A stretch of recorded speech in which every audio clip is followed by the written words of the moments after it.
శీతాకాలం వచ్చిందంటే వెచ్చగా రగ్గు కప్పుకొని కరువు తీరా నిద్రపోవడానికి బాగానే ఉంటుంది, కానీ తోడుపెట్టిన పెరుగు సరిగా తోడుకోకుండా పాల్లాగే ఉండిపోవడం, ఇంకా ఇడ్లీ పిండి దోశ పిండి సరిగా పొలవకుండా ఉండడం, భోజనానికి కూర్చున్నప్పుడు వేడివేడిగా పొగలు కక్కుతూ ఉండాల్సిన అన్నం చల్లగా గట్టిగా బిగుసుకుపోవడం లాంటివన్నీ చాలా చిరాకు తెప్పిస్తాయి.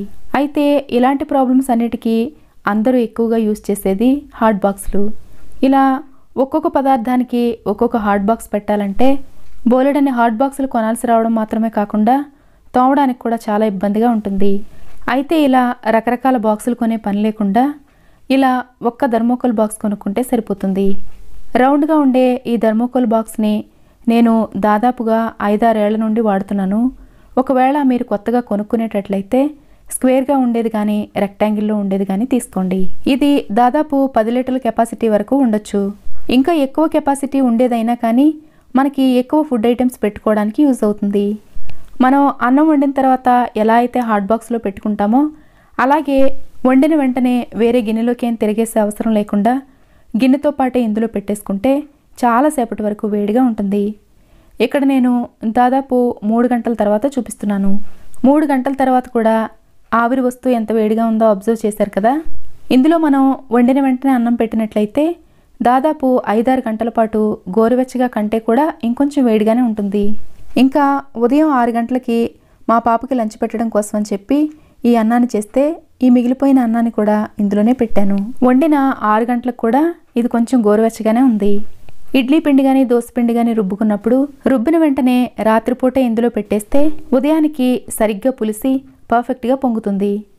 ఇంకా పాలు తోడు పెట్టడం కోసం కూడా నేను దీన్నే వాడుతూ ఉంటాను. నాకు వేరే వేరే టైమ్స్లో దీని అవసరం ఉండబట్టి ఇలా విడివిడిగా అన్నిటినీ చూపించాను, కానీ ఒకదాని మీద ఒకటి పెట్టుకుని కూడా స్టోర్ చేసుకోవచ్చు. ఈ బాక్సులు రకరకాల సైజుల్లో రకరకాల షేప్స్లో ఆన్లైన్లో దొరుకుతాయి. అయితే ఇంతకు ముందు చెప్పినట్టు రెక్టాంగిల్లో ఉండే బాక్స్ అయితే ఎక్కువ ఐటమ్స్ పెట్టుకోవడానికి కంఫర్టబుల్గా ఉంటుంది. ఇంకా కొంచెం కాస్ట్ ఎక్కువ ఉన్నా పర్లేదనుకుంటే ఇలా ఇన్సులేటెడ్ బాక్సులు కూడా దొరుకుతాయి, వాటినైనా వాడుకోవచ్చు. 8 లీటర్ కెపాసిటీ ఉండే ఈ బాక్స్ని ఎక్కువగా ప్రయాణాలప్పుడు వాడుతూ ఉంటాను.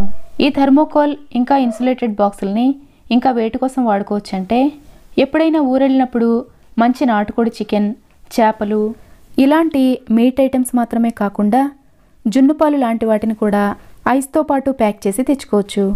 ఇంకా సమ్మర్లో ఎప్పుడైనా బీచ్ లాంటి చోటుకి వెళ్ళినప్పుడు ఇందులో ఐస్ వేసి కూల్ డ్రింక్స్ లాంటివి వేసుకుని తీసుకెళ్ళొచ్చు.